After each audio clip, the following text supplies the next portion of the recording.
There was a receipt on the evidence table. It was not a hospital bill. It was a thin card machine slip, the kind people crumple and throw away without looking. The amount on it was $7,286.22.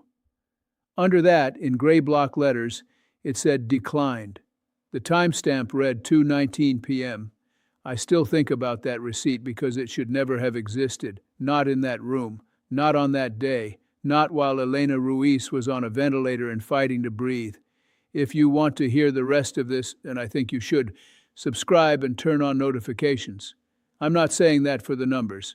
I'm saying it because this story deserves more ears than it has gotten. Hit subscribe. Then let me continue. By the time this case reached my courtroom, people around town had already turned it into a headline. I did not. I do not work from headlines. I work from names, dates, testimony, and the hard weight of what people are willing to say under oath. The case was State of Franklin v. Martin Lowell Kessler, Cedar Grove County Superior Court, File 24 CR 1187. The first time I saw Elena Ruiz, she came through the side door with her husband beside her and a dark blue folder in both hands. She walked slowly, not for effect, but because slow was what her body allowed now. She was 43. She wore a loose cream scarf around her neck. It did not quite hide the healing mark from the tracheostomy. She sat down carefully, like the chair itself might give her trouble. When I asked whether she needed a short pause before we began, she said, "No, Your Honor, I would rather do it while I still have the nerve." She said it in a calm voice, no strain in it. That stayed with me. What I noticed most was that she thanked the clerk when the clerk moved the microphone closer. Small thing, but small things tell me who I am looking at. Martin Kessler entered in a dark suit that cost more than most men in my courtroom spend on a month of groceries. He carried a leather briefcase and a silver travel mug. He walked quickly until he reached counsel table, then slowed down, as if he had remembered that measured people look less guilty. He was 52, clean cuffs, pressed collar, controlled face. He kept one hand flat on the table whenever someone else was talking, almost like he was steadying himself against language he did not like. When people were looking his way, he looked straight ahead. When they were not, his eyes went to the clock over the back doors. Not once, again and again. He looked like a man waiting for inconvenience to end. Before I go further, I need you to subscribe, not as a formality, because there is one piece of evidence in this case, something small, something easy to overlook, that changed the entire direction of my ruling. I want to make sure you are here when I get to it. Subscribe now. Outside that courtroom, Martin Kessler was the billing manager at St. Bartholomew Regional Medical Center. He had been there 9 years. Before that, he worked in collections and account recovery for 2 other hospital systems. He knew how money moved through medicine. He also knew where weak people were most likely to give in. The incident happened on February 14, 2024 at St. Bartholomew Regional, 2140 East Mercer Avenue in Cedar Grove. 4th floor, intensive care unit, room 614. The time that matters most in my mind is 2:16 in the afternoon. Elena Ruiz had been admitted the night before with severe pneumonia and septic complications. By early afternoon on the 14th, she was still on a ventilator. Sedation had been reduced, but she could not speak. She was awake in fragments, hearing more than she could answer. Her husband, Mateo Ruiz, was by the bed. A nurse named Leah Benton was charting nearby, and 2 collectors from Harbor Collections, a private agency under contract with the hospital, entered the ICU with visitor badges, an estimate sheet, and a handheld card reader. That was not chance.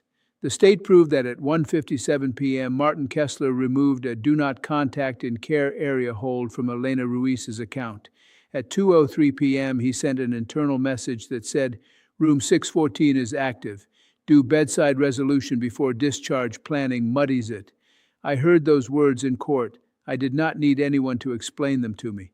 The state also introduced a recorded call placed at 2:08 p.m. between Martin Kessler and Harbor Collections. On that call, he said, "Ventilator or no ventilator, the deductible does not disappear." Those collectors entered room 614 while Elena Ruiz was still attached to the machine, keeping her alive. Mateo Ruiz told them she could not speak. One of them said they only needed a card to place on file. Mateo said no. They stayed anyway. He told them again that his wife was on a ventilator. One collector said, if she can hear, she can choose. That sentence made it all the way into my notes. Mateo tried to get them out of the room without escalating anything. Nurse Benton later said she noticed the monitor change before she even reached the doorway. That is how she knew something was wrong. Mateo finally pulled out his debit card because he wanted them gone. He said, do it outside. They said the machine worked better in the room. He ran the card once, the slip printed, $7,486.22, declined.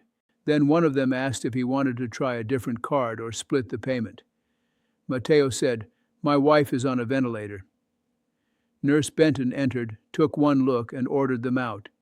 Security removed them from the floor at 2:24 p.m. If you are the kind of person who stayed with this story this far, not because it is dramatic, but because you actually want to know what happened, then you already understand why I am telling it. Subscribe. This is what I do now. Tell the stories that need to be told. People sometimes think a case like this turns on outrage. It does not.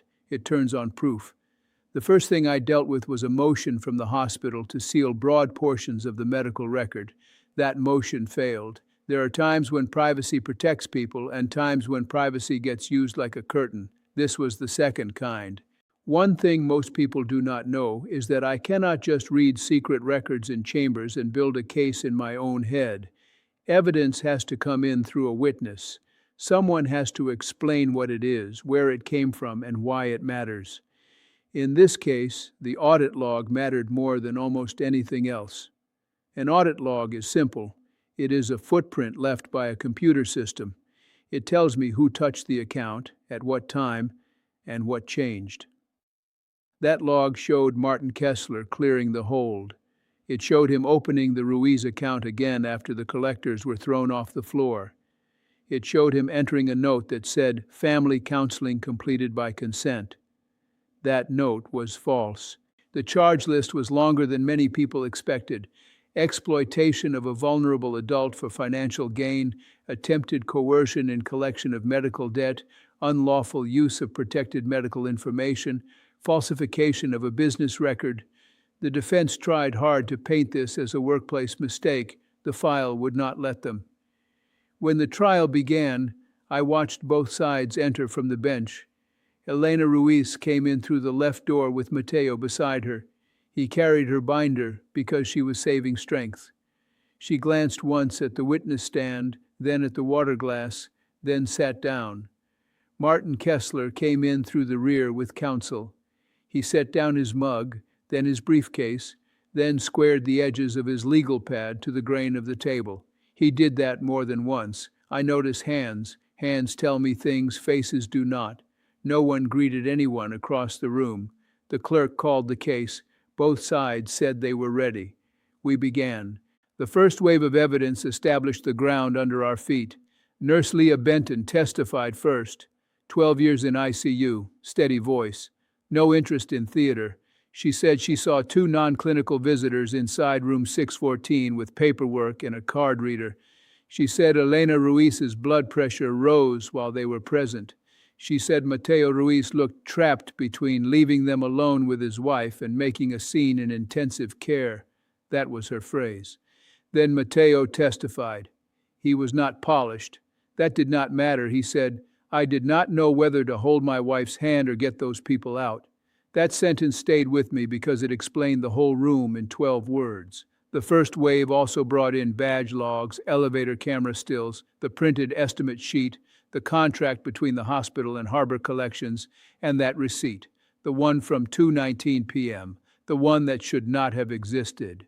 By the end of that first wave, one fact was plain.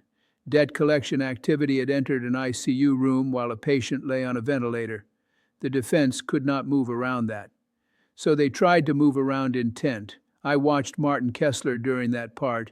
He had stopped touching his mug. He kept both hands near his pen but did not write much.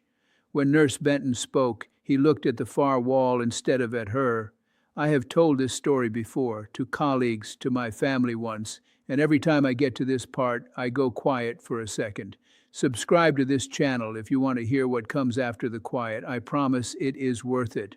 The second wave of evidence made the defense case possible, at least on paper. The hospital's chief financial officer, Denise Holler, testified that unpaid balances had grown and bedside financial counseling happened throughout the system. That was true. The defense introduced admission paperwork signed by Mateo Ruiz the night Elena arrived. Somewhere in that stack was general language allowing communication about payment responsibility. That was also true, but truth has shape. A general financial consent form signed in panic at 11:48 p.m. is not permission to send collectors into intensive care at 2:16 p.m. while the patient still cannot speak for herself. The defense argued that Harbor Collections exceeded instructions. Martin Kessler, they said, had only reopened the account for family contact before discharge planning. Whatever happened in room 614, they said, was a field mistake by overzealous contractors. I listened carefully because that is what fairness requires. A courtroom is not a place for shortcuts, even when the facts smell bad. Then the state called Denise Holler back on cross and asked about bonuses. She admitted Martin Kessler had incentive compensation tied to self-pay recovery rates. When that answer came out, Elena Ruiz did not look at him. She looked down at her own hands. That detail mattered to me. People imagine rage. What I saw was recognition. The third wave changed the case for good. It came from Nicole Finn, one of the Harbor Collections agents who entered room 614. She had pleaded to a lesser count and agreed to testify. That always requires caution. A witness helping herself may still be telling the truth. My job is to separate tone from fact. Nicole Finn said Martin Kessler did more than clear a hold. She said he called her directly. She said he told her what floor, what room, and when the husband was least likely to resist. I asked her to repeat that. She did. She said, he said, the husband has not slept. Catch him between respiratory checks. Keep it short and get a card on file. There are moments in trial when the room does not gasp, does not shift, does not do anything you see in movies. It just gets quieter. This was one of those moments. Then the state played the recorded call from 2:08 p.m. Martin Kessler's voice was even. No anger, no strain. That made it worse. On that call, he said, ICU is still a room number. High balance is high balance. That was the entitled sentence in the case. Cold enough to pass for professionalism, close enough to normal office language to hide in it. A little later on the same call, he said, we treat every account the same. That was the quiet sentence that was still wrong. I wrote it down because sameness is not fairness when one person is fighting for air. The state then called the hospital system's custodian and a digital forensics witness. Together they established that Martin Kessler deleted internal messages after the incident. They also recovered one he sent 26 minutes after security removed the collectors. It said, family was non-compliant, need legal-approved scripting next time. That phrase, next time, told me more than he meant it to. Dr. Samuel Price, the attending pulmonologist, testified next. He said a patient on reduced sedation may hear and remember fragments of speech even while unable to respond. He said a ventilated patient may seem unavailable to you and still hear the whole room. That was not dramatic testimony, it was medical testimony, but I have not forgotten it. I have been doing this for 22 years. I have seen a lot of cases. The ones I choose to talk about publicly are the ones I believe need more people to know about them. Subscribe and tell me in the comments what is hitting you hardest so far. I read what people write. It matters to me. Martin Kessler testified in his own defense. He had every right not to. He chose to take the stand. He was careful. He spoke like a man used to meetings, not questions. He said hospital billing was a hard field. He said people blamed his department for costs it did not create. He said he never ordered anyone to pressure a sick patient. Then he said, I sent staff to resolve an account with a family. I wrote that down because in that sentence he had already turned the woman in the bed into background. Later he said, I have 126 employees. I have payroll too. That was the sympathetic sentence. He meant it to sound human. It did. It also told me what mattered most to him when pressure rose. The defense asked me to see a stressed administrator in a broken system. I did see that. I also saw a man who knew exactly how fragile that room was and sent collectors there anyway. That night after court, I went home and stood in my kitchen longer than usual before taking off my coat. My mother came back to me, not in some grand way, in one scene. I was 19. She was in recovery after emergency surgery. My father was beside her bed. A clerk opened the door halfway and said admissions needed signatures downstairs. The clerk was not cruel, but I still remember my father looking at the clipboard before looking back at my mother. I remember that pause, that split second when paperwork reached farther into the room than it should have. Then I sat down at my own kitchen table and went back to Elena Ruiz in my mind. When closing arguments ended, the courtroom became very still. That kind of stillness is different from silence. Silence is sound. Stillness is waiting. I had made my decision by then.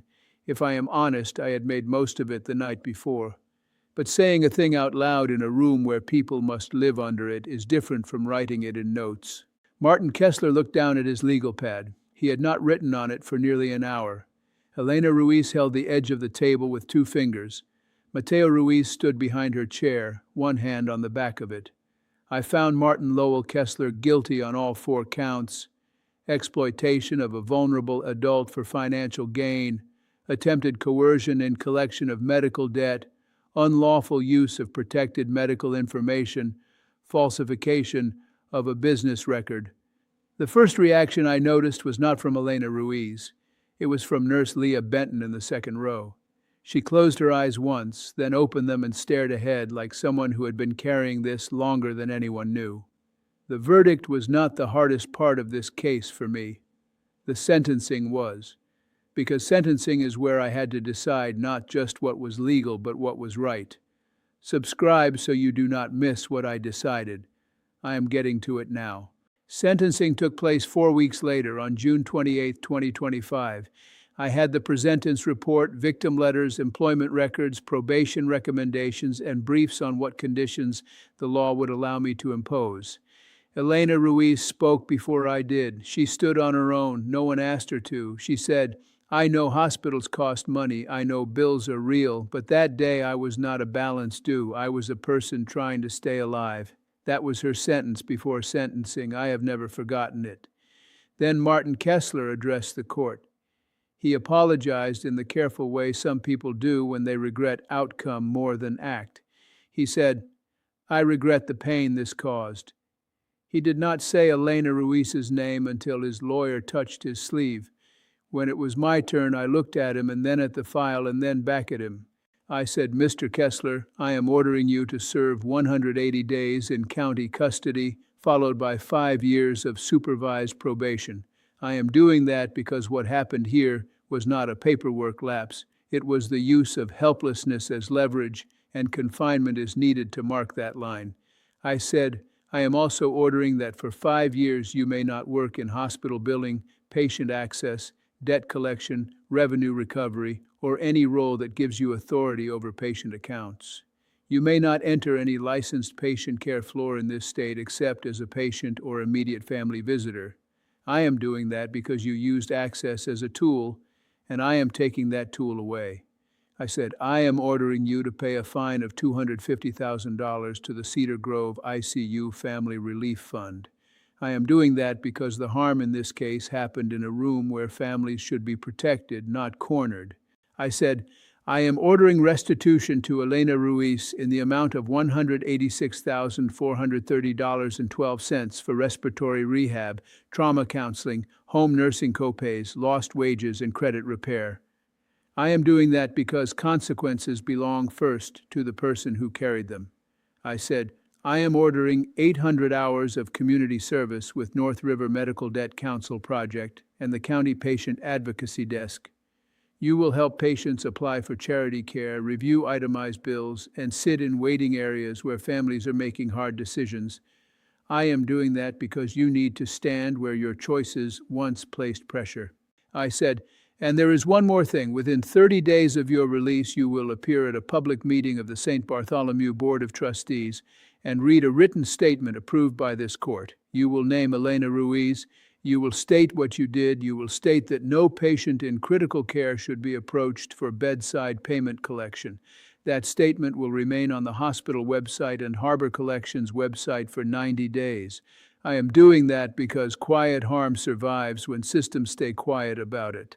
Then I said what I needed to say directly. I said, "You took a ventilator, an exhausted husband, an ICU room, and a sedated woman, and you treated all of it as timing. That cost Elena Ruiz money, trust, sleep, recovery, and dignity." I said, "Your family did not build this moment, and my words are not aimed at them, but they will have to live near what you chose, just as Elena Ruiz has had to live inside it." I said, "Privilege is sometimes money, sometimes it is title, sometimes it is simple access to a room where another human being cannot protect herself. When you hold that kind of access, restraint is part of the job." Then I gave him the last line. I said, "What you did was not efficiency, it was a choice to value collection over human condition, and I believe you knew that when you made it. Thank you for staying with this. I mean that. I know this is a long story. I know it is not easy. Subscribe if you have not yet. You already know why you are still here." After sentencing, I stayed on the bench a moment longer than usual while the clerk marked forms. Courtrooms do not empty all at once after something like that. They loosen slowly. The person I watched was Elena Ruiz. She turned first to Nurse Benton and put one hand on her arm.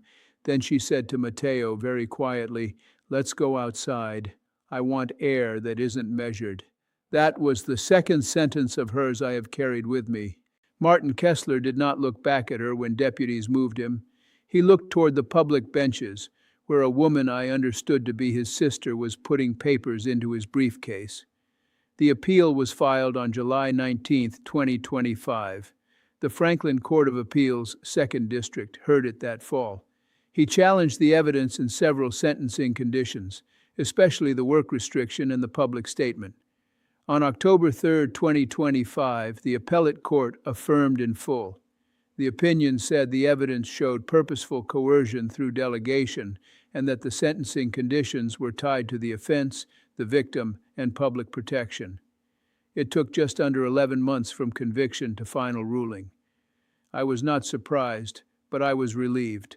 Later, on March 4, 2026, Elena Ruiz returned to the courthouse annex for the opening of the ICU Family Relief Fund help desk. She had agreed to advise the county on the intake form so families would not be asked the same question 3 times. I was told she crossed out the phrase responsible party and wrote family contact instead. I also saw a probation summary dated June 11, 2026. By then, Martin Kessler had completed 412 of his 800 service hours. His supervisor wrote that in his first week he referred to clients as accounts twice. She corrected him. He did not do it again. The question this case left me with is simple to ask and hard to answer. How far does a person have to move from a hospital bed before he stops feeling responsible for the person in it? I still do not know. I have seen people wrap harm in procedure. I have seen neat language used to carry ugly choices, policy, workflow, throughput, resolution. If you say those words often enough, a human being can start to disappear behind them. If you were ever in a room where other people spoke over your body as if you were no longer fully there, then you know the look I saw on Elena Ruiz's face when she took the stand. It was not only fear, it was the effort of proving she had been present for her own humiliation. And if you work in billing, collections, hospital administration, or any place where a screen turns a person into numbers, then I will ask you the question I wanted to ask Martin Kessler and could not ask from the bench. When did the line item become more real to you than the hand on the bed rail?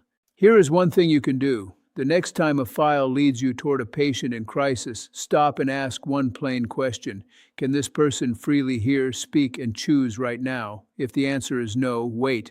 There are other cases I want to talk about. This is not the only one that stayed with me. Subscribe and you will hear them when I am ready to tell them. I still see that receipt. $7,486.22. Declined. Printed at 2:19 p.m. in a room where no card reader should have been. That is why I told you this story. If you want to hear the others, and there are others, subscribe. That is all I am asking. Subscribe and stay. And if this case reached something in you, the comments are where people who care about the same things find each other.